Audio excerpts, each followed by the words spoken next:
Okay, today, oh, sorry about my voice, I'm kind of getting over a cold. Today we are finally going to start painting the roof, sealing it up with the Herculiner truck bed liner kit. So there's a major auto parts store that was going out of business or closing this location that I was at. And I got this at like for 60 bucks instead of 104, so we are doing awesome there. It comes with the rollers, paintbrush, and a gallon of this stuff. So I'm gonna go through the instructions, get set up to it. I'll be crawling around on the roof with this thing to do to start rolling it on. I've got a ladder towards the front. I've already wiped it down with like an acetone base or, just a good cleaner to get all of the extra dust that I've sanded off of it and any other stuff that's up there. Got that off, so we are ready to get it painted, at least with the first coat.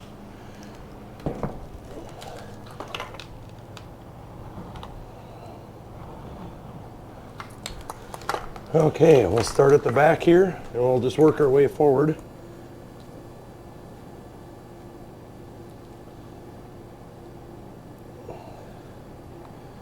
And we'll see how this goes.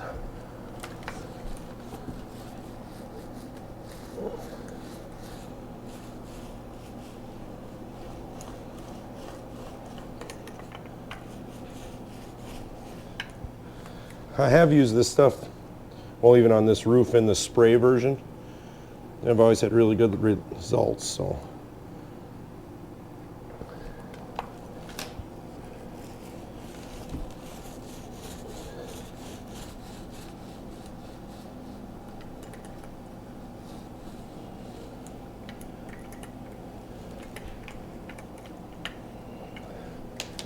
And this is what happens when you forget to do something.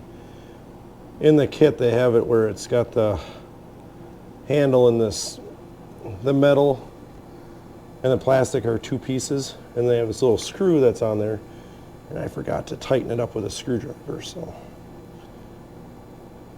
maybe we can get it tight enough to work.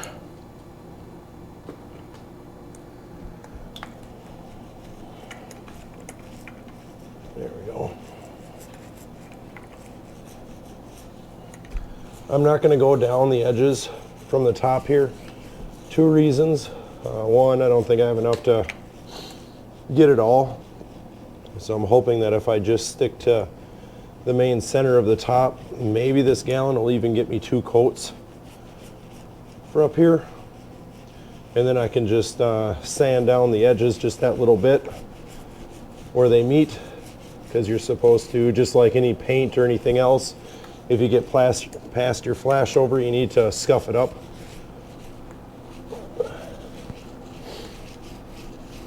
But that's a lot easier to do from the ladder on the side if I need to.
And just like anything with this, if it's not perfect or if I want to fix a spot up here at some point, or I feel there's a spot that needs to be fixed, the great thing about this stuff is, one, nobody's ever going to see the roof, but two, it's You can sand this stuff off. You can, it's going to screw up a disc, but you can sand it off, make your repair, then recoat it.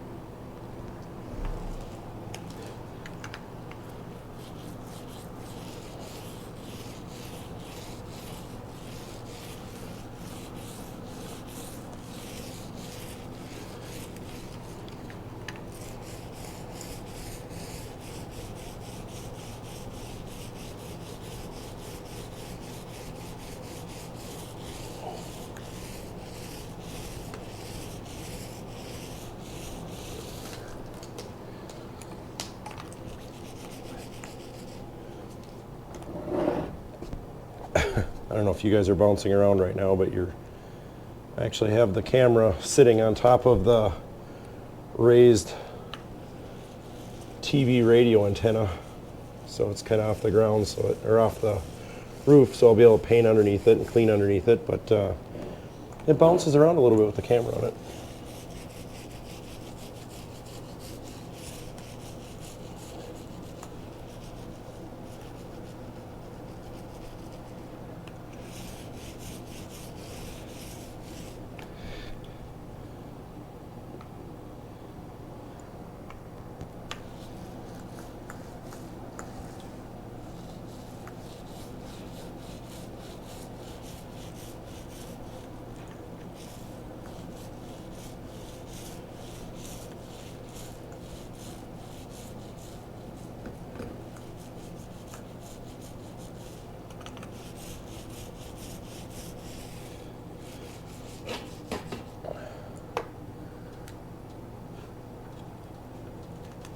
But as you guys can see, it's going on pretty good. These are the two spots.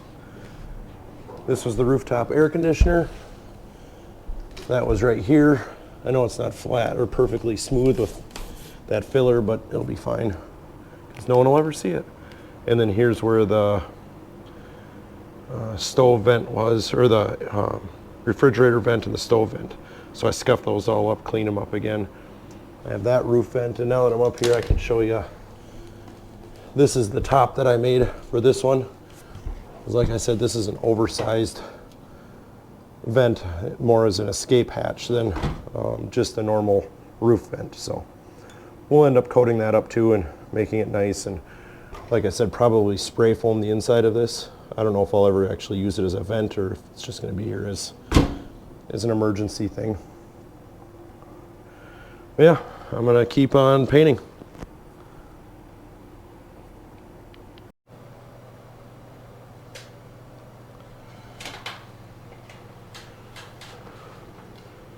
Okay, so we got the first coat done. Went on pretty well. It's challenging to do it on, crawling around up here, but it came out pretty good. And I only used a half a gallon doing all of this, so I was really impressed with that. I should be able to, no problem, get a second coat on the top and probably put one coat on the sides. I had done some other body work up here in the corners. There were marker lights on here that I filled in and got rid of. I'll change them onto the trailer. The least number of holes I can put in this roof to seal it up the best. But you can see where I DA'd down the sides and got this roughed up enough that it would take on paint. But no, I am really happy with the first coat of this stuff. I think that roller, I don't know if I'm going to try a different roller or not. I'm not sure if it's the roller or the stuff itself that gives it this texture. I don't really care about the texture, but if I can use just a normal roller that's a little bit smaller, this spot here was a major pain to get into and stuff. So if I can alleviate some of that, that should work out really good. But climb down here, and I got these cut out and tacked in. Like I said, that just came out of extra piece of I-beam that I just cut out triangles. So I got both of those tacked in. And also, I don't know if you guys are gonna be able to see under here if the light is good enough or not. Let me grab a light here real quick.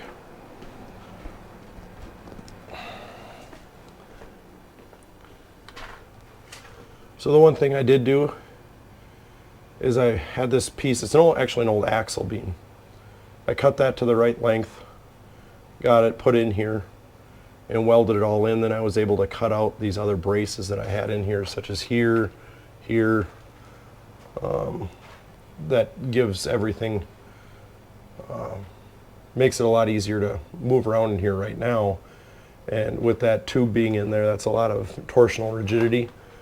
I will be putting in some more bracing into here because obviously it's going to require some stuff. So I don't know if I'll be putting stuff down here and up here, or just at the bottom and leave this in at the top. I could also just run stringers off of this.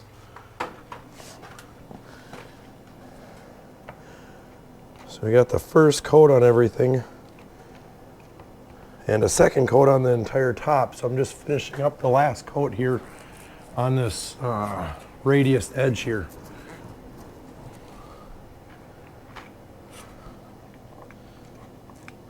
Then we will be sealed up fantastically.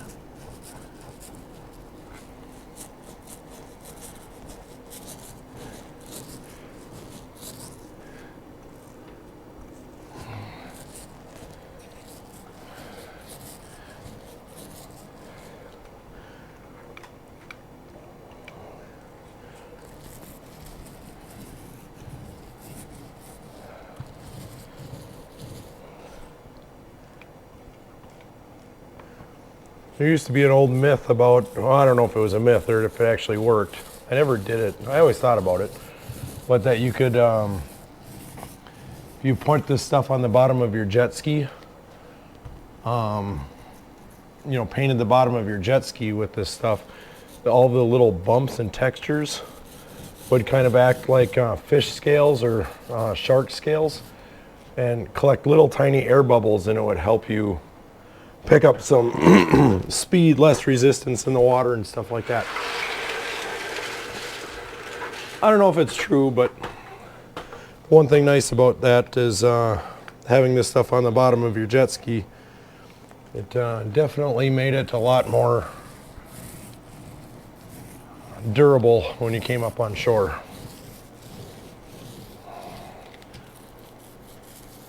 Yeah, we will get this all done, dry for a couple of days, and then we can make sure that we are getting going on the interior. I like it. Interior, I think, will be next week.